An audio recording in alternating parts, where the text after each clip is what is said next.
So welcome, everybody. I'm Kevin Unrath, the library director. I recognize a lot of you.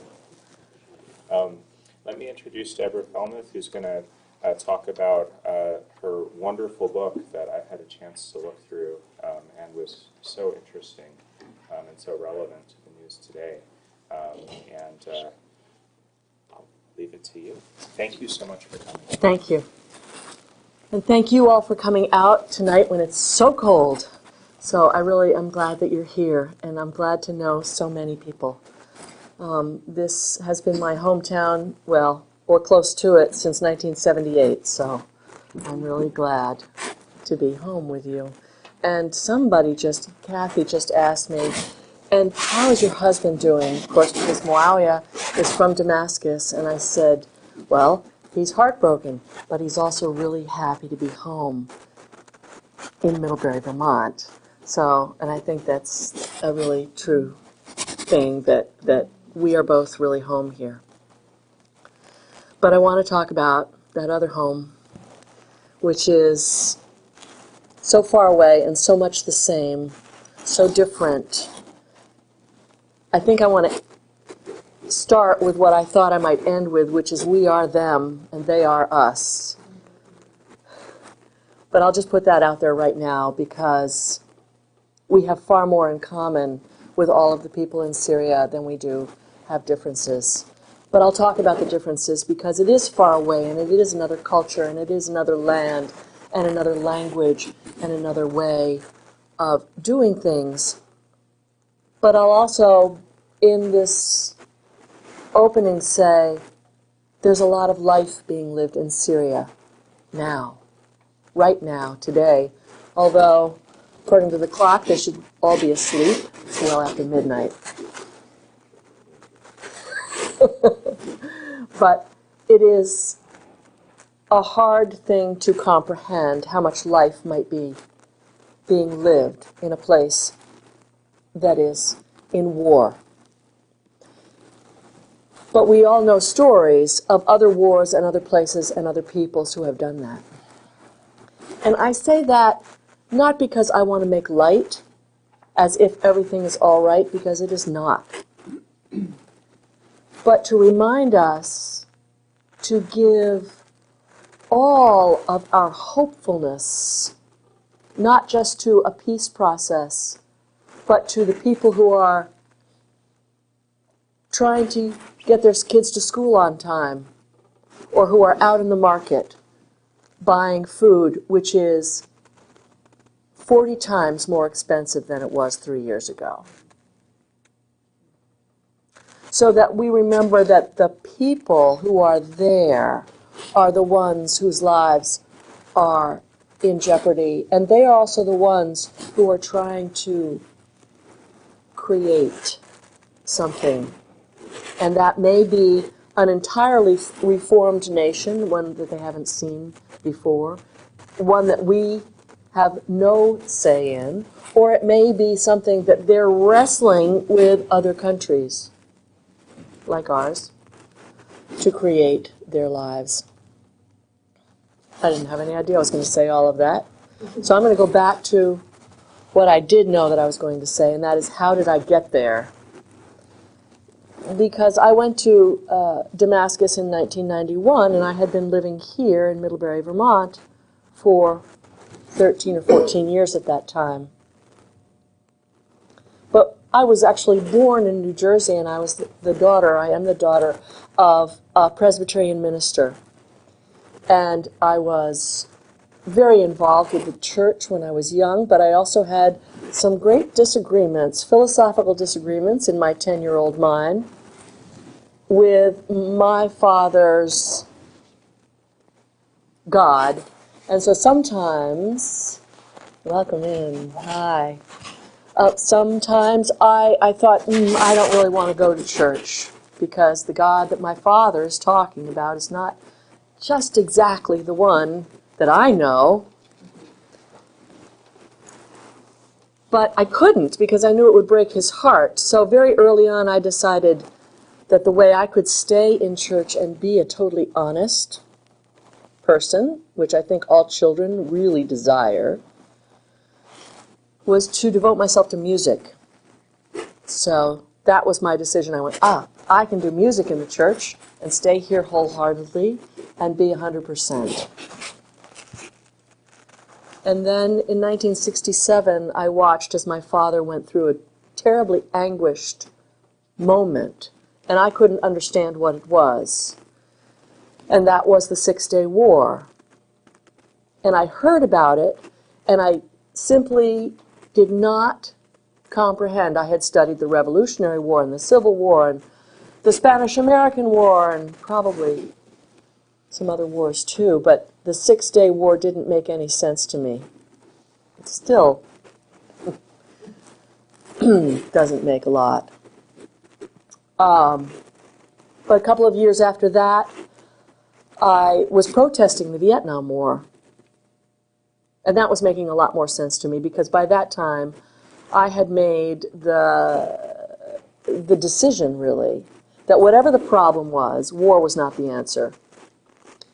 And so when in 1991 we went into the Gulf War, my first reaction was, I don't know what is going on in Kuwait, but I'm pretty sure that war is not the answer.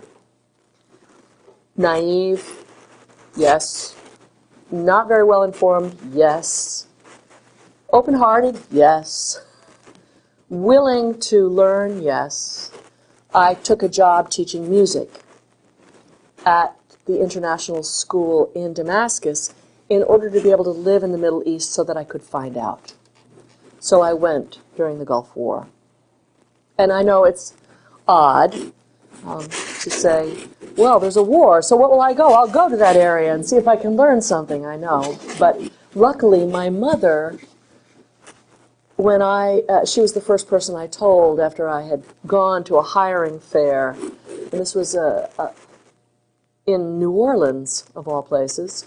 Princeton has an organization called International School Services that brings international school directors together with American teachers and puts them all together in the hothouse environment of a conference hotel for about 3 days. And you interview, and then everybody goes out across the world.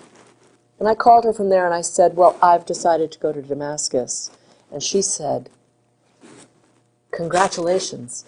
I'm sure you made the right decision. I know.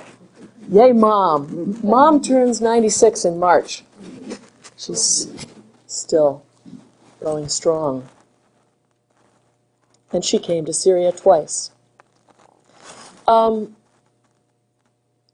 So when I landed in Damascus, I landed literally by grace in this extraordinary city, what they say is the oldest continuously inhabited city in the world, and everything was different. It smelled different. There was dust I was like, wow, I came from July in Vermont with the greenest of greens to the brownest of browns and landed in something that was so unfamiliar to all of my senses that I didn't know whether it was beautiful. For quite a while, I was seeing rose brown and creamy brown and a kind of a grayish brown and a golden brown and every other brown, and I was like, wow, I don't know, is this lovely? And then I heard the call to prayer, and I went, that is lovely. That is lovely. And I have to say, sometimes when people say, what do you miss? And the call to prayer 5 times a day is one of the things that I miss the most. But what I learned was that Syria was a very tolerant, extremely diverse, multi-ethnic, polyreligious, joyful place of relationship. people there seem to care much more about each other and what each other were doing and who they were than whether or not they were going to get their work done. Or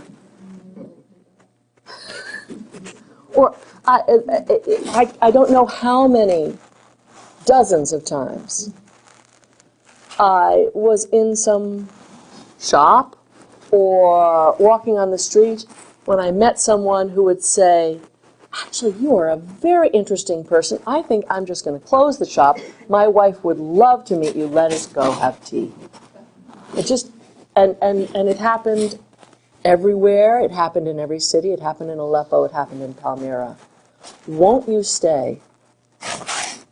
Won't you stay? Won't you come in? And when you ask someone to come in Arabic, you say, Ahlan wa sahlan. Ahlan wa sahlan. Yalla tafaddalu. Ahlan wa sahlan. Tafaddalu.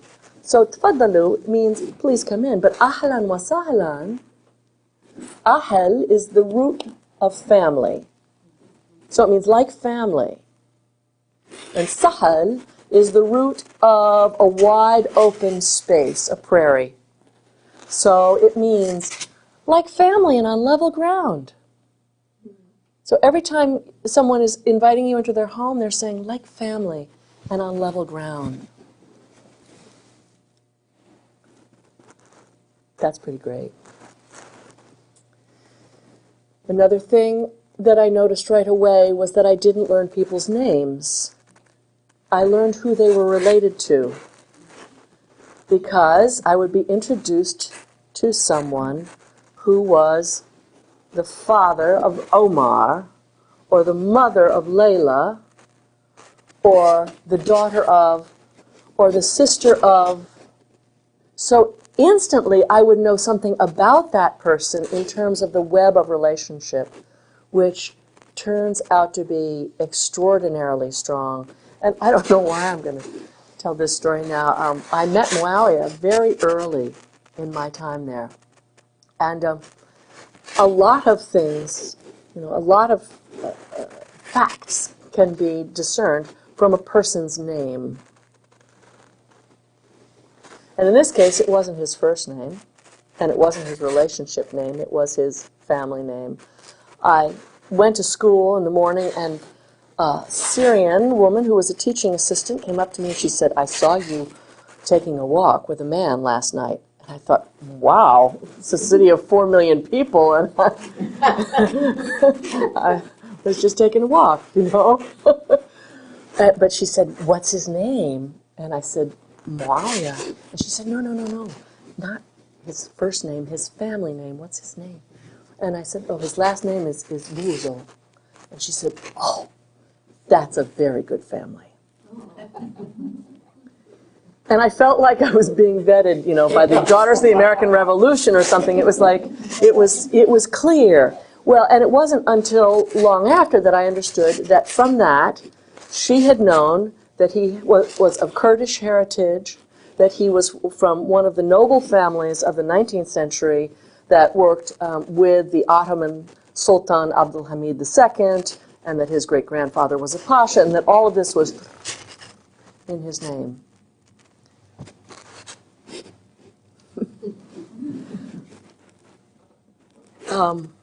Relationship. I felt sometimes when I was in relationship with people there that I was in something that I already knew, or I felt that this culture here had but had forgotten. I sometimes wondered did I used to do this with my grandmother? Did I used to have these kind of conversations about relationship or about what is polite? Syrian culture is dignified.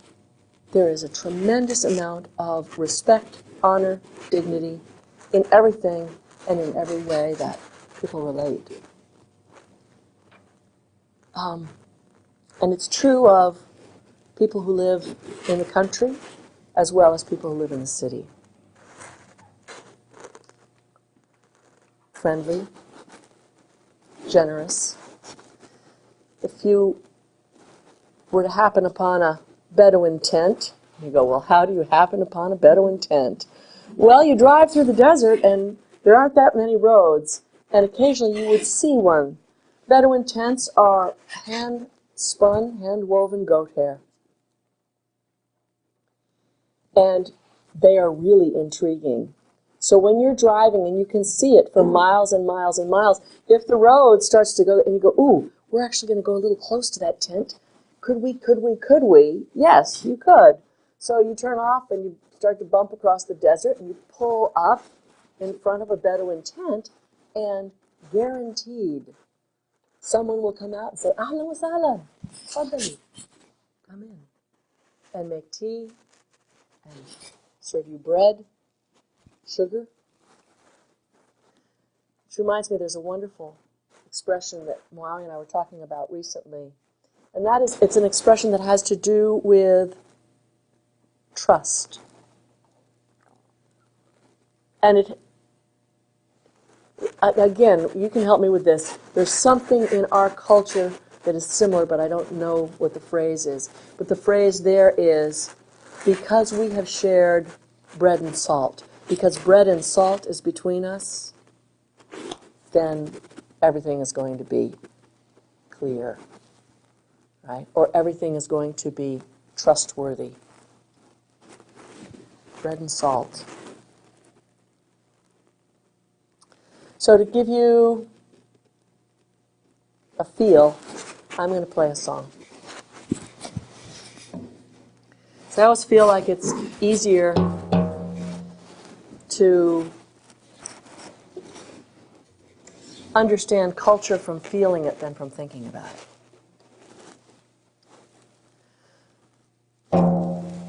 This is a prayer, and this comes from the Islamic tradition, and it basically is an exhortation to pray. It's basically saying praying is a good idea, so pray. Ibtihalat.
Just do this for the rest of the evening. Don't tempt me. This is a goatskin drum from Damascus. It's just a good goat and a wooden hoop. And every time I went back to this drum maker, because I brought many of these drums and I gave them away, and I'd go back and I would say, I need 3 more, I need 5 more. He'd say, "But madame, they are much more expensive this time." Like, oh, come on. You know I only come to you, so do that. Having sung that, I want to read a poem. And this is a poem by Naomi Shihab. And she's Palestinian American. She lives in Texas, and she's a wonderful woman. She was at UVM last year at some point. I unfortunately didn't get to hear her, but I know many people did. So I think she's got a connection here to Vermont, and she may be back. If you hear her name, go. She's a lovely individual. But this poem, I think, speaks to what I am doing, and in a sense, what I'm asking you to do once you say, oh, this is what I heard, this is what I read, this is what I saw in Deborah's book. It's called Cross That Line. Paul Robeson stood on the northern border of the USA and sang into Canada, where a vast audience sat on folding chairs waiting to hear him. He sang into Canada. His voice left the USA when his body was not allowed to cross that line. Remind us again, brave friend, what countries may we sing into? What lines should we all be crossing? What songs travel toward us from far away to deepen our days? And I don't know the story. I've got to write her and find out, so why? But on some level, it doesn't matter why. And the questions are good. How is it that we can allow fears to imprison us, essentially? Syria, in the first 15, 20 years that I was going there, from 1991 to 2011, was very safe. And yet, coming back to Middlebury, Vermont, every 6 months or so, I would get that question, is it safe? Because for some reason we had the idea that it was not safe.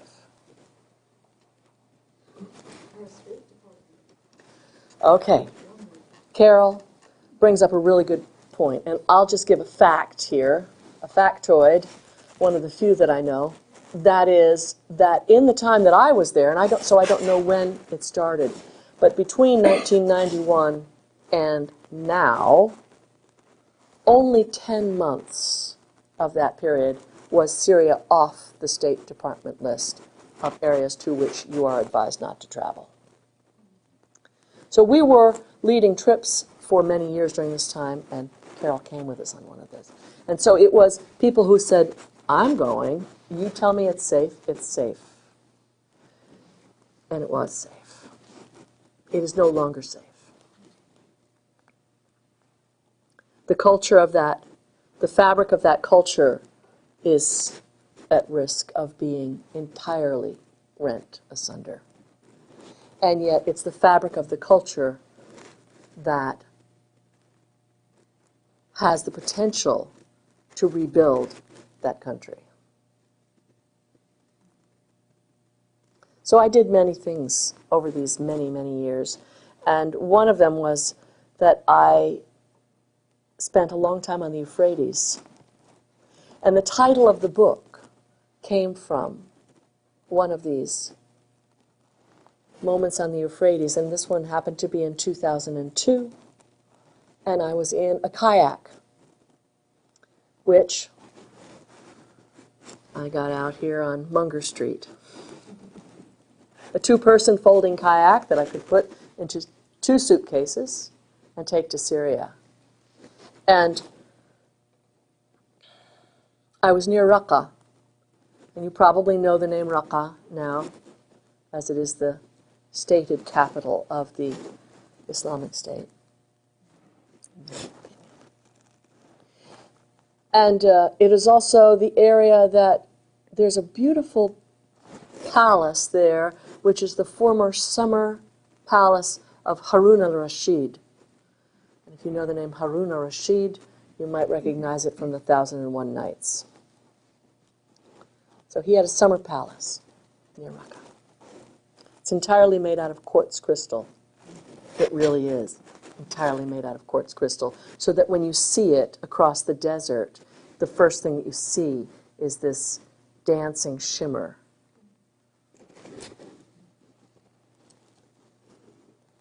We saw a woman and 2 children.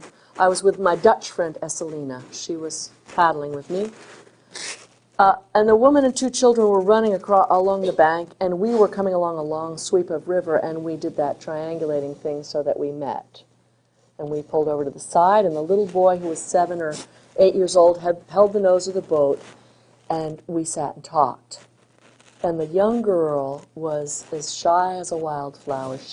Every time I looked at her, she would look away. And I could feel that she was looking at me, but I would look back at her and she would look away. So there was this incredible game of catch going on, and I never really got to do eye to eye with her. But her mother was totally direct and pelted us with questions. Where did you come from? Where are you going? Where did you get this boat? Why are you wearing those silly vests? What are you going to eat? Where will you sleep? How long have you been on the river?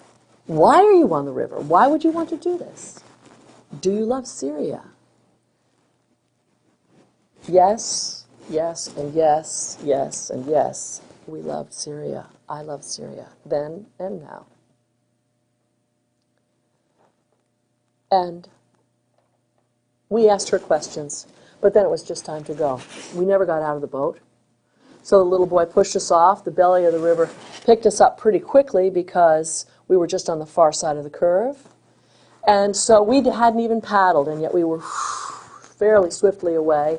And I turned to wave to her, and she started to do this. And I noticed that she was really tugging and really pulling hard on her finger, right? And then she went, Zaccarini! And she threw her ring over the river into my hand. I mean, I just put my hand up, and there it was. And Zaccarini means remember me. So she had done this wonderful, extraordinary, very human, don't forget me, see me, remember me, know me. I matter.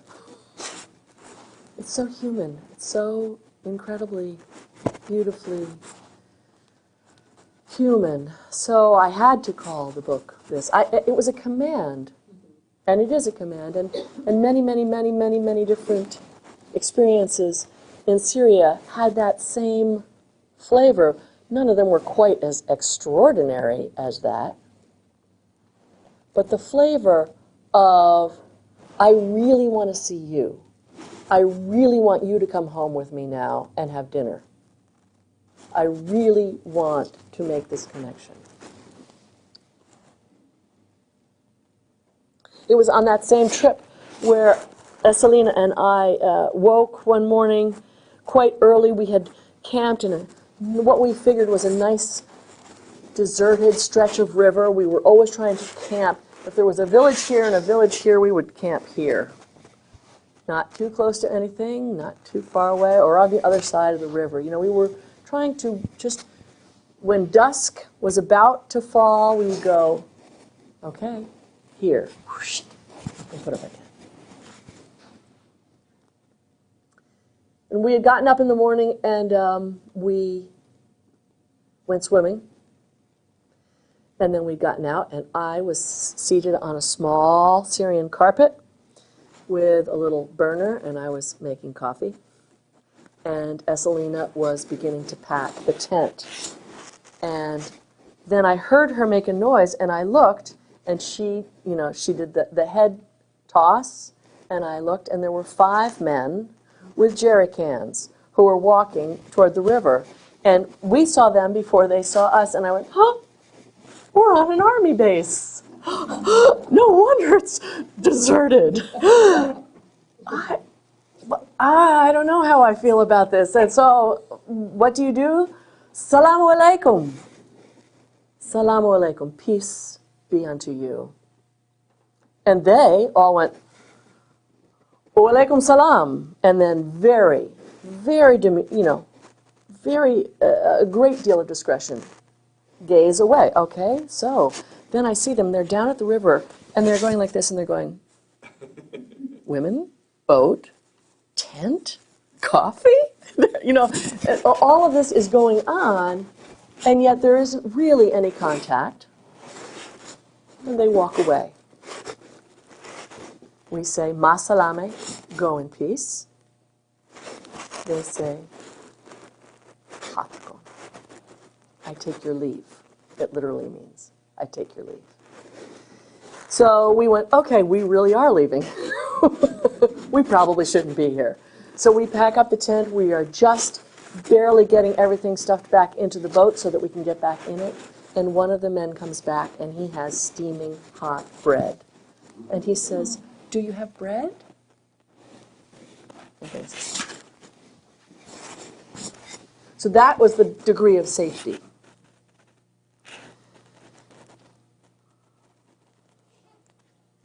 And generosity. And relationship. So history. There's so many things to talk about, and I don't want to be here till tomorrow, neither do you. But a brief word, at least, on history. If they say it's the oldest continuously inhabited city in the world, Damascus, they know of 9,000 years there. And the reason Damascus is where it is because, okay, here's Syria, here's the Mediterranean, right, and here's the Syrian coast, and here's the Turkish border, and the Iraqi border. The Tigris is up here, and Iraq, and Jordan is down here. Damascus is about here. Lebanon is here. Israel's here. So the anti-Lebanon range of mountains separates Syria from the ocean, or separates Damascus from the ocean, right? Whereas there's coastline that is north, that is free of the mountain range, and therefore gets a lot of moisture. But this double range of mountains prevents all of the Mediterranean air from getting inland, which is why the Syrian desert begins there. But there's a river that comes down out of the Lebanon mountains, and Lebanon is close to the word for yogurt, Leban, because these mountains are snow-covered a lot of the year. And in fact, Muawiyah and I, from our balcony in the Old City of Damascus, could see the Golan Heights, which would be the end of that range heading down into Israel or Palestine, and 45 minutes away. It's not a large area. So this river, the Barda River, is the reason that Damascus is where it is. And as early as Nabatean times, they started to carve channels into these the lower reaches of these mountains so that the river branched 7 times and created an oasis called El Fayha, or the fragrant, for the degree of extraordinary fruit, flower, and everything else that used to grow there. And I say used to grow there, some of it still does. Apricot, walnut, fig. But a lot of it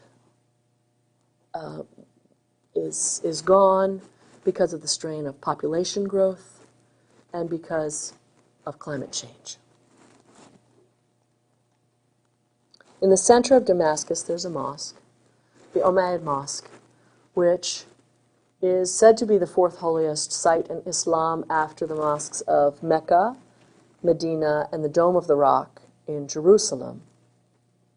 And inside this mosque, there's a mausoleum, a large green glass-domed mausoleum that is said to house the head of John the Baptist. Said to house the head of John the Baptist. I don't... It was a cathedral before it was a mosque. But even when it became a mosque, and it was shared for 70 years by the Christians and the Muslim after the conquest of Islam, because the Muslims' day of gathering is Friday and the Christians is Sunday, and they were like, well, that's okay. And then after 70 years, the Muslim bought the Christians out and they built a cathedral not very far away. And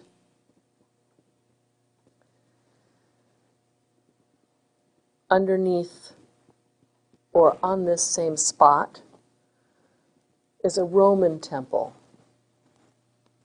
That's more than 2,000 years. And that was the temple to Jupiter.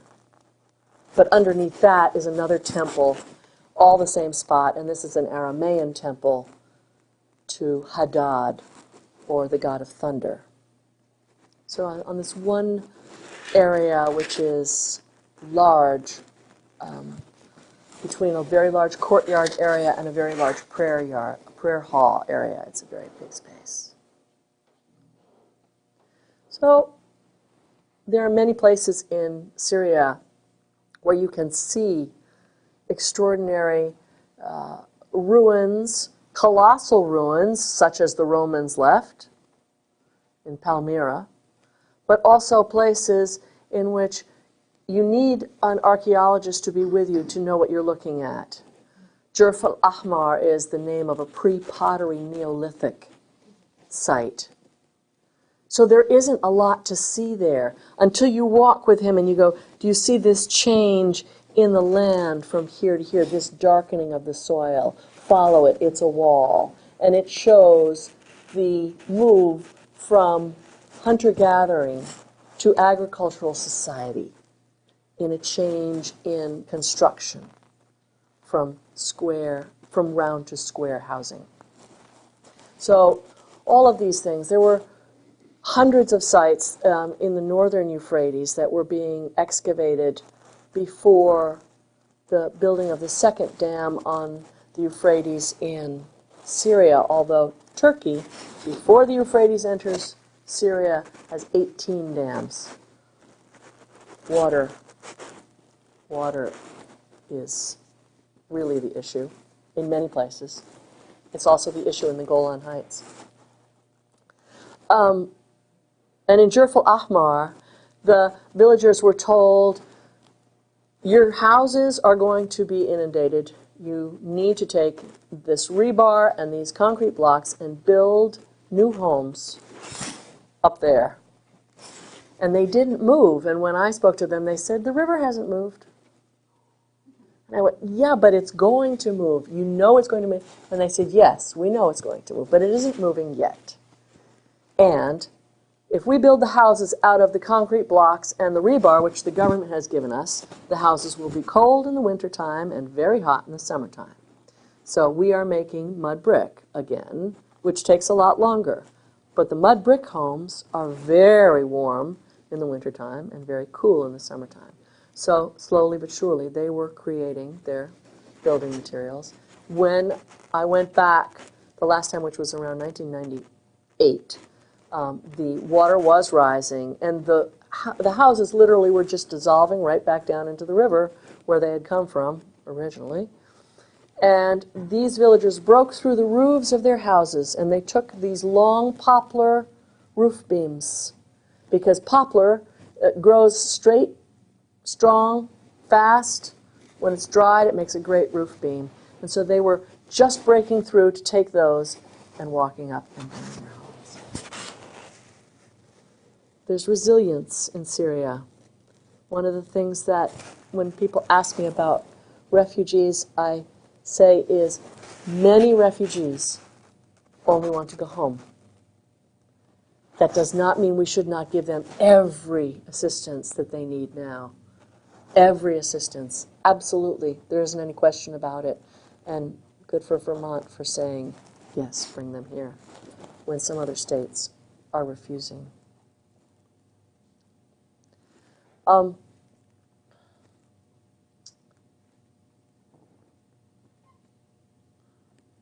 think I'd like to ask you what it is that you would like to hear about. There's so many different directions I could go in, but this is a beautifully sized group for really having a dialogue. What questions do you have? Bless you, if any. Yes. When were you last there? I was last there in 2012. My husband was last there in 2013. And in 2012, we were hearing explosions. There was unrest. There was a great deal of confusion.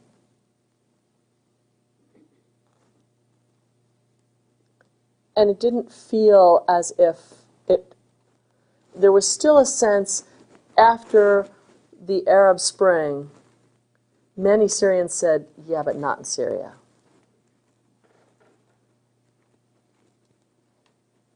What was the sense at that time? Not in Egypt. Well, right, as it turns out. Right. Yeah. You still have a home intact in Damascus? Yes, we do. We have an apartment in the Old City of Damascus on the street called Straight. So we have a biblical address. Straight Street being the street to which Paul was brought upon his revelation on the road to Damascus. And it's an interesting thing that Straight Street really is straight. There, well, in a city which looks more like a rabbit warren, very small, there's the Cardo Maximus and what's the other one called? Thank you, the Tecumanis, right? So,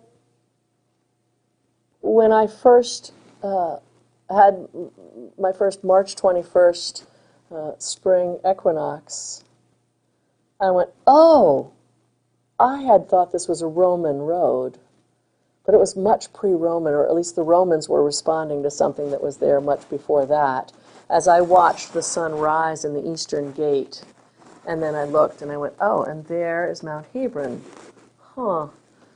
So who knows how long that road had been, used and in what forms.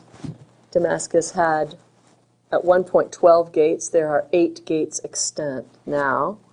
And the Great Wall of the city is intact in many places, and in others, all of a sudden, you'll be walking, and then you'll realize you just walked by a stone that is that large. And there's just one stone. It's like, wow. The rising and falling, and this is the top of the Great Rift Valley, so there have been many earthquakes in this area. The mixing of layers makes it very difficult for archaeologists sometimes to tell, because people will say, well, that's a good stone, I'll take that. And you'll go, well, that's got Hellenistic features. And you go, no, this is actually from a different period. And there's many, an Islamic building that has used many of the building stones from years before. So 8 gates are still used in the Old City of Damascus, and yet the city continues to grow and grow and grow. And that's because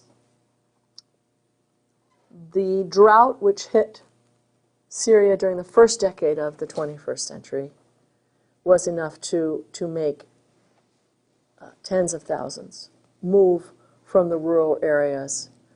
The area between the Euphrates and the Tigris River is called Al Jazeera, and this is the area of extensive wheat and cotton farming. And because those are both thirsty crops and they exhaust the soil, that area was already under duress. When the drought hit, it was all over for those farmers. And so many, many, many, many, many people have moved into Damascus and Aleppo. Yes. I only had a moment to look at your magnificent book, but it occurs did you do that? Now, you said you went to you were teaching music. Right. These weren't just incidental pictures you took over a long period of time. You must have had a plan. Actually, they're incidental pictures that were taken over a long period of time. I never had any idea that I might be making a book because I continuously felt that I was being given a gift in Syria. I was in extraordinary places and I was seeing extraordinary things and really being welcomed in a way that I can't say anything other than the word extraordinary again. It makes me sound silly, but it was extraordinary. And yet, I did do a lot of photo exhibits in and around Middlebury and Burlington and at the college, and yet I didn't know that I was going to make a book until 2012, the last time I was in Syria when I came home. And the book really came about as a response to the 1,000 questions, which not only in this community but in everywhere that I went. And I realized that at that point I had been given a treasure that was now mine to give to you. This is the answer to the questions. And it does occur to me, there's an apology in the preface. And the apology is that this isn't all of Syria. This is the things that I was most interested in. And that turned out to be the ecstatics, the artisans, the artists, the people of the desert, the people of the Euphrates, the farmers, the Vermonters of Syria, you could call it. So I didn't photograph as much of high society or city life as I might have, because I was never compelled to photograph it. And I say to all Syrians, I hope you will forgive me this bias, and I've had Syrians say to me, no, take that out. You don't need to apologize to us. This is great. But what I realize now is it is the people who are photographed in this book who are the ones who are in jeopardy. Those who are in the upper classes already long time ago went to their apartment in Paris or their home in Beirut or Los Angeles and have many. So there are Syrians all around the world who have responded to me with extraordinary generosity and saying, thank you so much for saying something beautiful about our country, when everyone else makes us out as if we are depraved monsters, or we're either victims or insane. And so the pictures really were just, I'm here. And yet I think, I'm not a professional photographer, but I think the art of my photography is the art of relationship, because you really will get to see a lot of eyes as you look at that book. People were really looking at each other and really trying to understand, and an enormous generosity of spirit in that culture.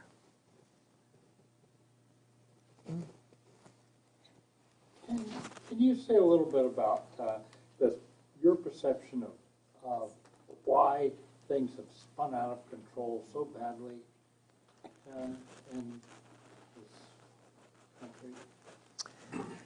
I think the short answer to that question is because so many hands plunged in from so many different quarters. So many countries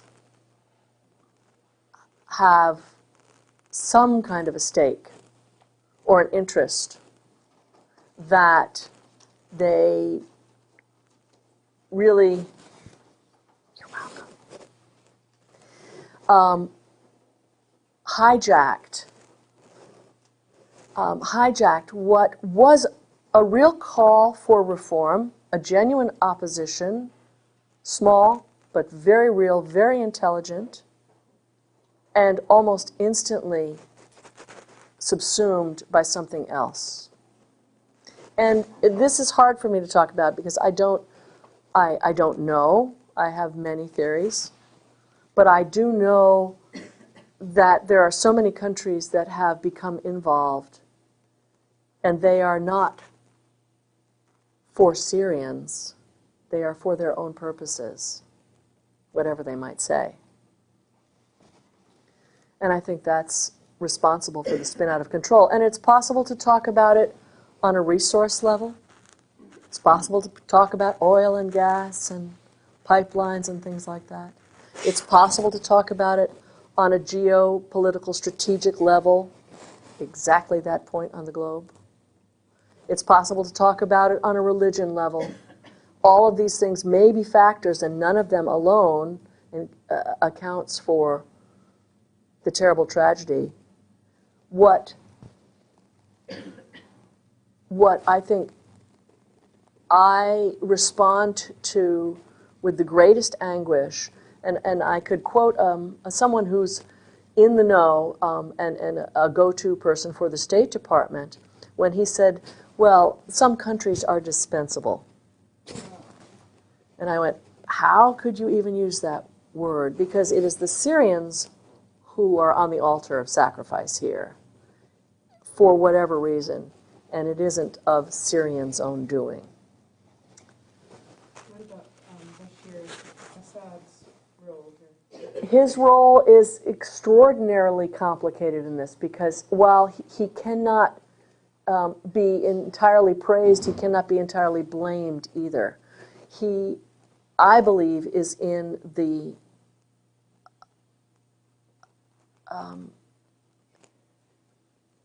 terrible position of having made awful mistakes and yet also being very, very, very honestly in fear of his country's sovereignty.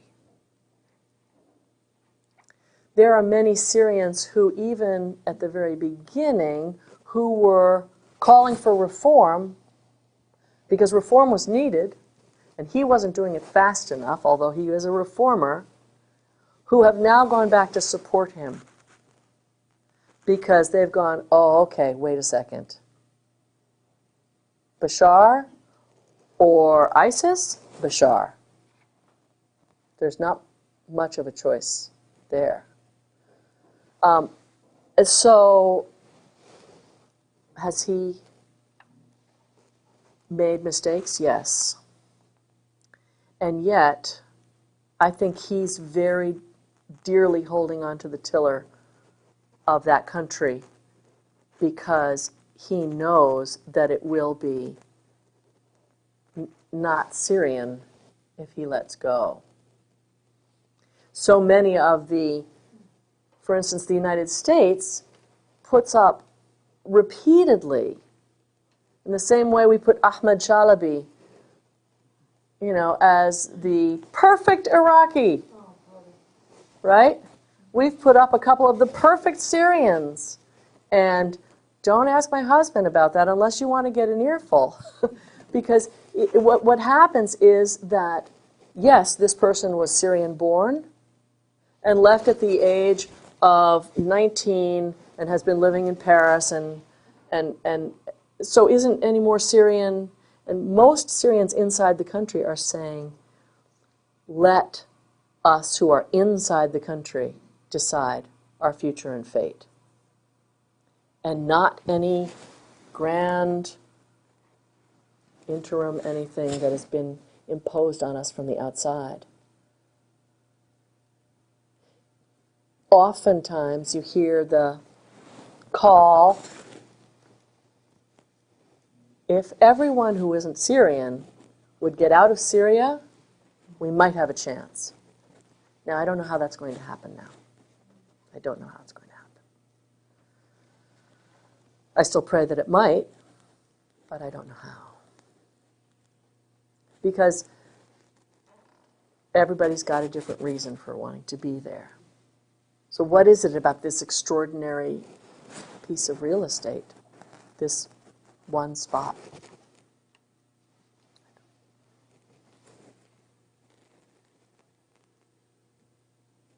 Yes.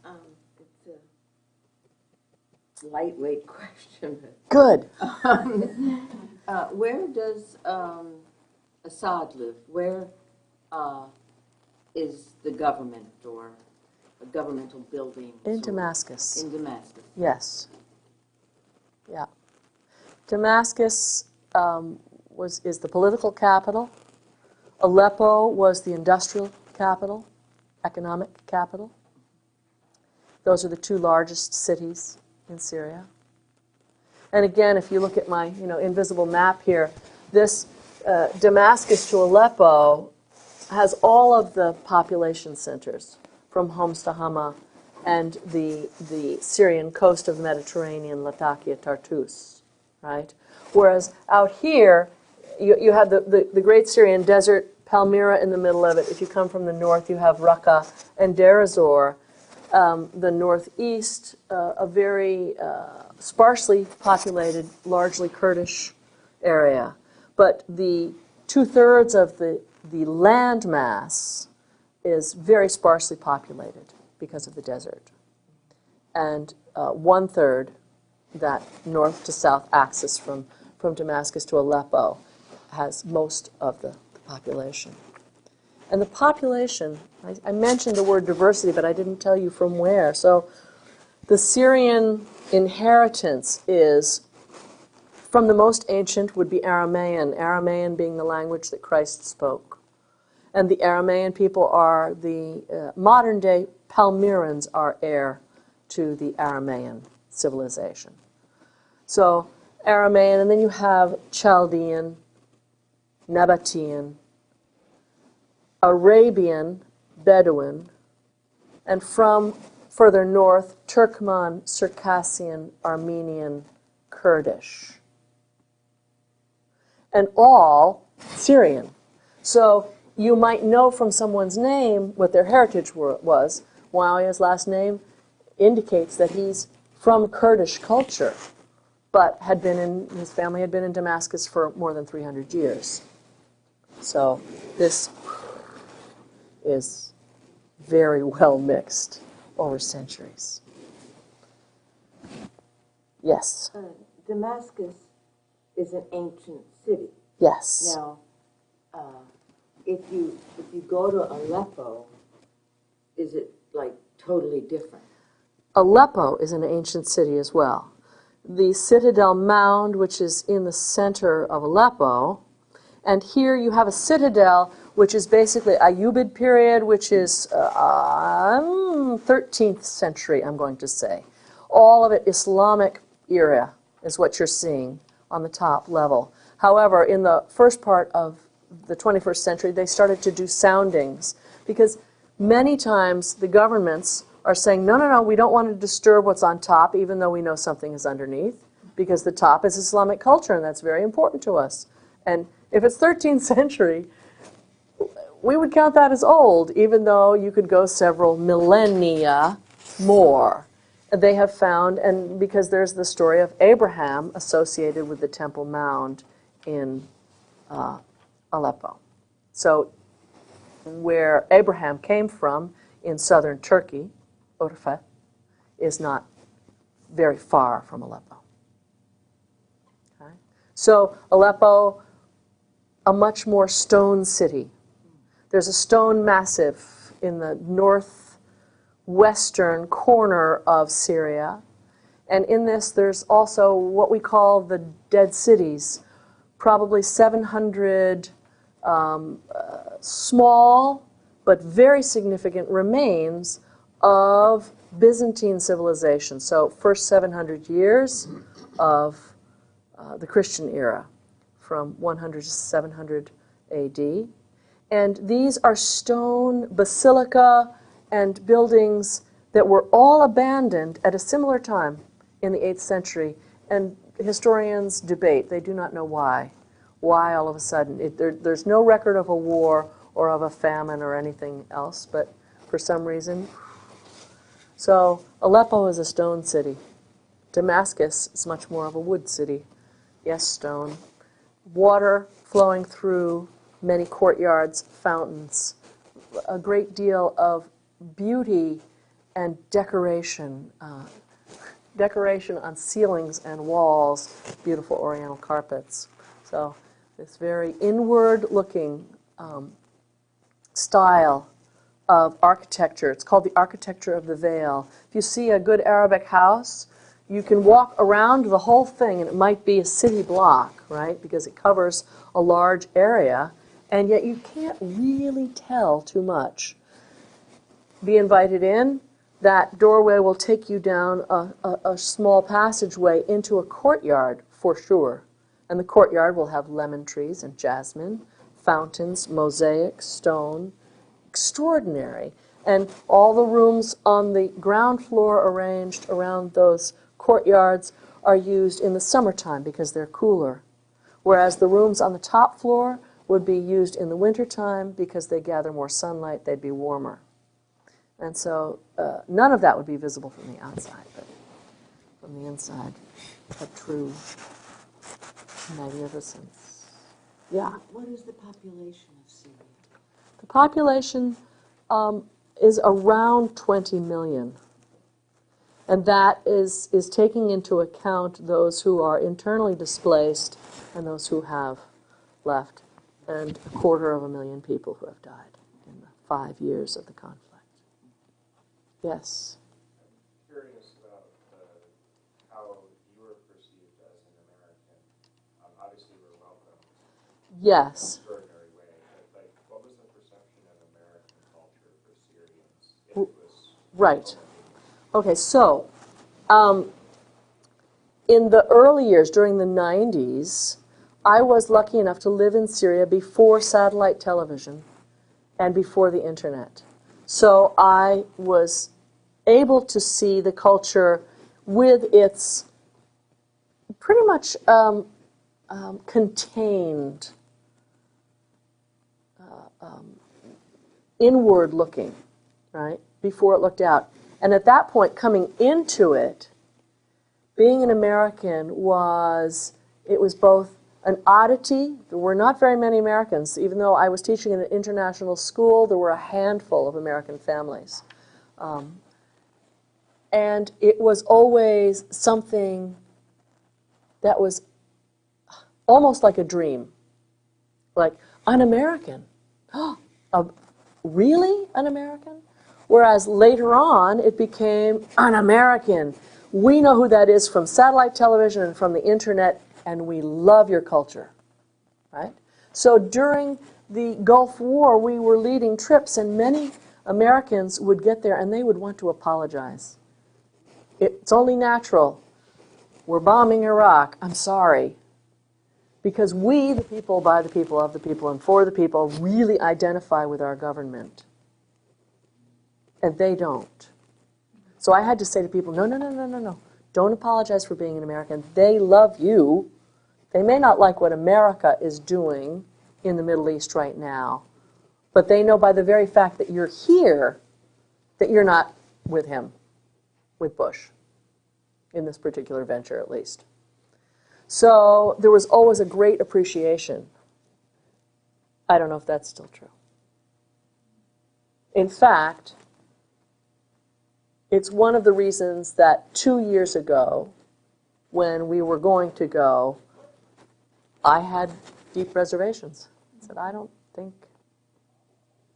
even though I speak the language. In 2012, my mother, bless my mother, said, please don't go.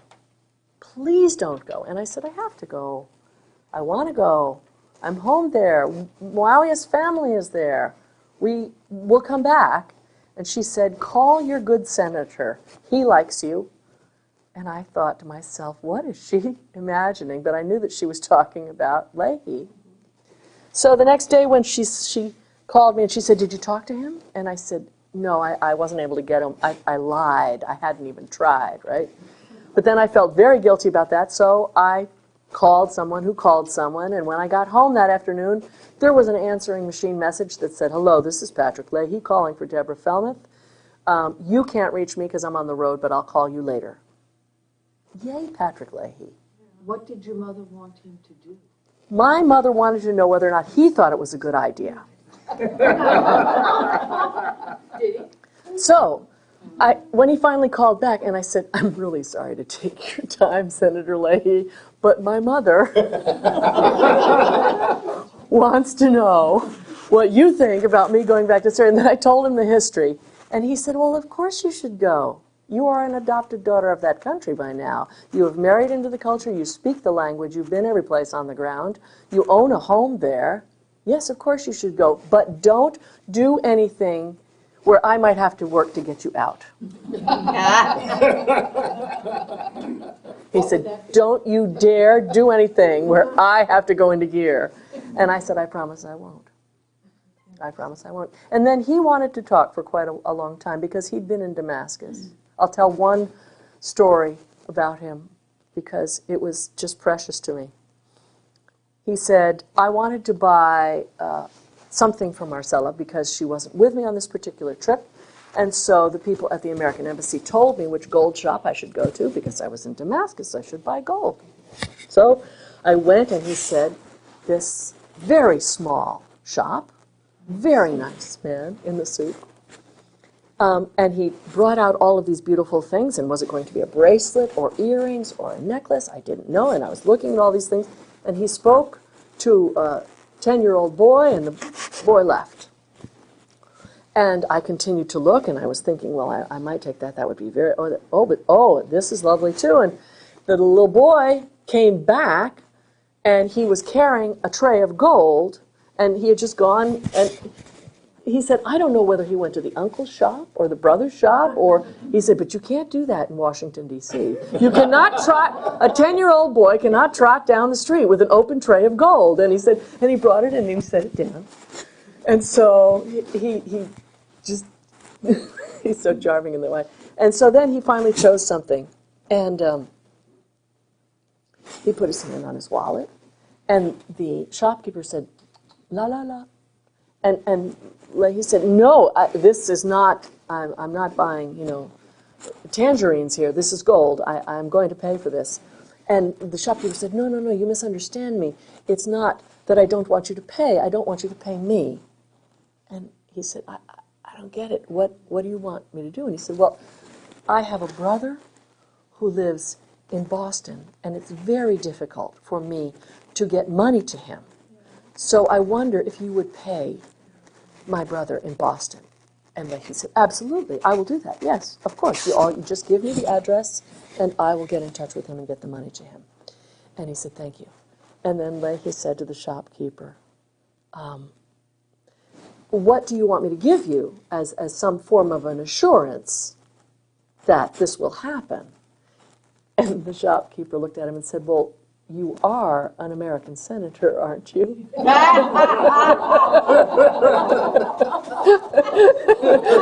he said, yes. You will be up for re-election. Yes, I am. And yes, I will. And yes, he did. I mean, what a beautiful thing. So did he introduce himself to the shopkeeper as an American senator? Oh, I'm sure that somebody had called somebody, from the embassy and said, I don't know. I don't know that for a fact, but I imagine that that's the way it happened there. Yes. So you described it in the beginning, the culture of a great deal of dignity. Yes. So the internet and everything. So why are you saying now that they tell you, oh, we love your culture, our culture?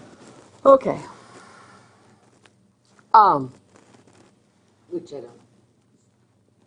Because globalization marketing really works. It looks really good. And the impression that everyone in America lives in a palace or has money on a tree in the backyard is unfortunately active. I mean, it seems like whatever culture it is that we are promoting online, whether or not it bears any relationship to reality, doesn't matter. It's what it looks good. So whether it's a music video or a marketing video or something like that, I would say that the two biggest problems that I recognized in Syria in the very beginning were poverty and corruption. Now, the poverty wasn't a problem because people thought that they were poor. It was a problem because they were poor. However, because it was a semi-socialized government, everybody had everything that everybody else had. So there wasn't a massive discontent with that. Now, introduce the internet, and all of a sudden, what we don't have is everything. So the poverty became a much greater, and yet Bashar, to his credit, was instituting economic reform starting in 2000. The internet came in 2001.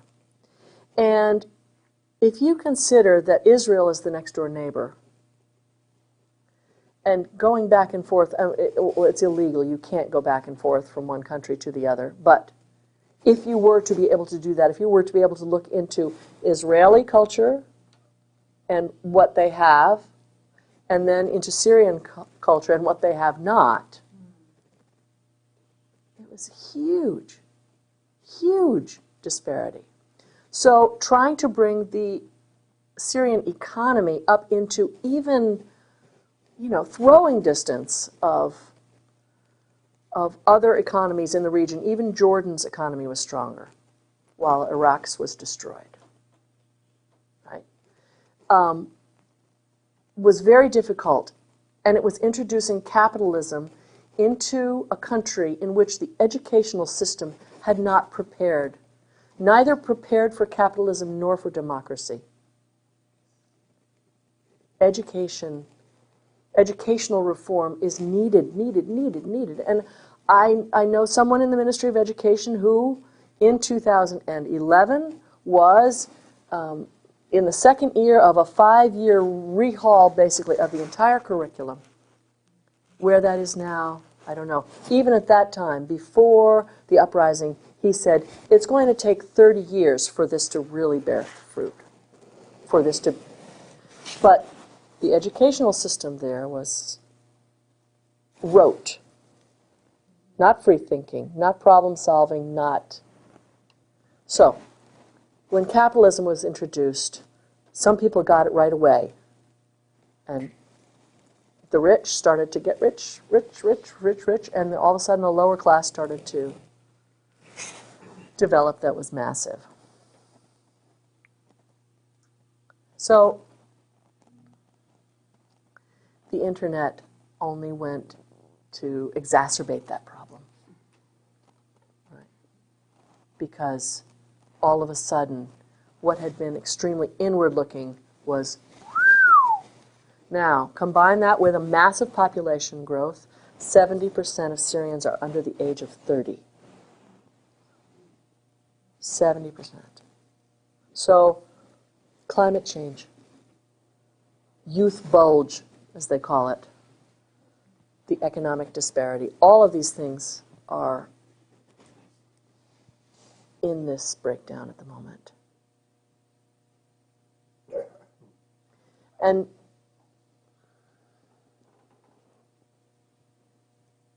And yet, many young Syrians whom I know want to go home. We have a young friend who was standing out in our meadow talking on his cell phone in 2011, 12, 11. And I love body language, right? Because he's standing, he actually was back to us like this. He's standing like this and he goes, right? And his wife and I were watching him. And when he came to the house, we were like, Kareem, what is it? He said, I just got accepted to Oxford. We were like, yes. His second master's degree, this one in sustainable urban development. Because he said his father owns the largest transportation company in Syria. So he comes from wealth in that country. And yet what he knew was we're going to need this. Sustainable urban development. Syria was developing helter-skelter in every other way.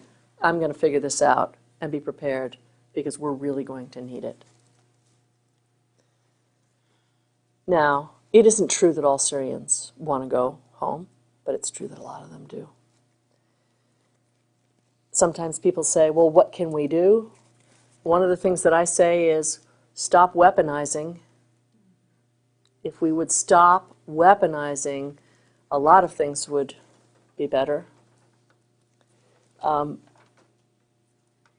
We have too many times dropped weapons that were supposed to go to the good guys and went to the bad guys and then gone, ah. It's unconscionable. I find it morally reprehensible myself to simply drop guns.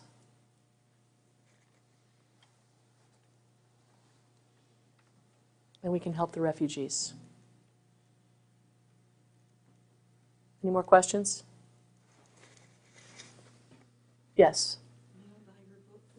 You may buy my book, please. Yes, my book is over here. And yes, buy it and then give it away. I'm going to sing a song, though, to close. And there's cards over there for the people who couldn't be here tonight.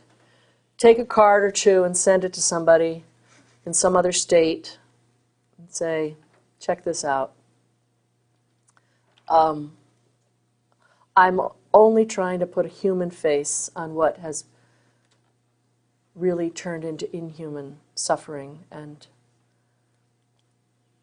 the song I'm going to sing is a popular song. It's not a religious song. This one's called Nasam Alayna al-Hawa. And Hawa is the word for wind. And Khudni means take me. And Biladi means my country. So you'll hear this.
بها الغربي ما تعرفني بلادي خدني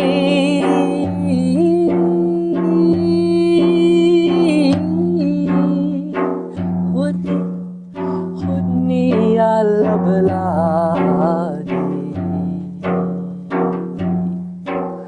نسم علينا الهوى من مفرق الوادي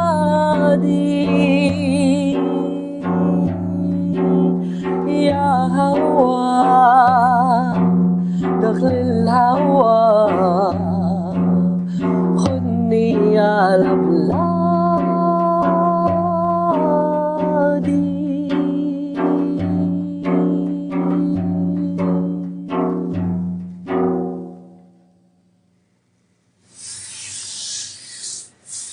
Here's a poem I'd like to share with you too.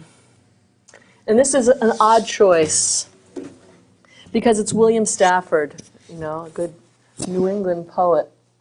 But the subject of it is just so right. And I've got enough copies that you should take one home. It's in Arabic on one side, so you get to see what that looks like. And it's in English, so you get to know what it says. But to hear the Arabic, I want Moalia to read it so that you get to hear the language. So it's called A Ritual to Read to Each Other by William Stafford. If you don't know the kind of person I am, and I don't know the kind of person you are, إذا لم تعرف أي إنسان أنا وأنا لم أعرف أي إنسان أنت, a pattern that others made may prevail in the world, and following the wrong God home, we may miss our star. فقد يسود في هذا العالم طريق خطه الآخرون, وفي اتباعنا للطريق الخطأ قد نضيع عما يلهمنا. For there is many a small betrayal in the mind, a shrug that lets the fragile sequence break, sending with shouts the horrible errors of childhood, storming out to play through the broken dike. فهناك خيانات كثيرة في الفكر, ولا مبالاة قد تقطع الصلة الهشة بين الناس, ويطلق العنان لأفكار خاطئة تهدد هذه الصلة. And as elephants parade, holding each elephant's tail, but if one wanders, the circus won't find the park. وكما تسير الفيلة في موكب تتبع بعضها البعض, ولكن إن ضل أحدها عن الطريق فلن يجد الموكب حديقته. I call it cruel, and maybe the root of all cruelty, to know what occurs, but not recognize the fact. فأسمي هذا قسوة, وربما أساس كل قسوة أن نعرف ما يقع, ولكن أن لا نعترف بالحقيقة. And so I appeal to a voice, to something shadowy, a remote, important region in all who talk. ولذلك أناشد صوتا, خيالا, مكانا بعيدا في كل إنسان. Though we could fool each other, we should consider, lest the parade of our mutual life get lost in the dark. على الرغم من أننا قد نخضع بعضنا البعض, يجب أن نفكر لئلا يضيع في الظلام موكب حياتنا المشتركة. For it is important that awake people be awake, or a breaking line may discourage them back to sleep. إذ أنه من المهم أن يبقى اليقظ يقظا, لئلا تعيده اللامبالاة إلى الغفلة. The signals we give, yes, or no, or maybe, should be clear. The darkness around us is deep. فالإشارات التي نعطيها أجل أو لا أو ربما يجب أن تكون جلية, والظلام حولنا عميق.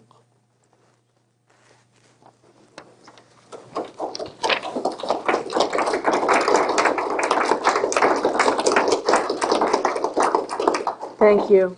It is a pleasure to be with you all. Thank you for listening. Thank you for asking. Thank you for holding great heart on a difficult subject.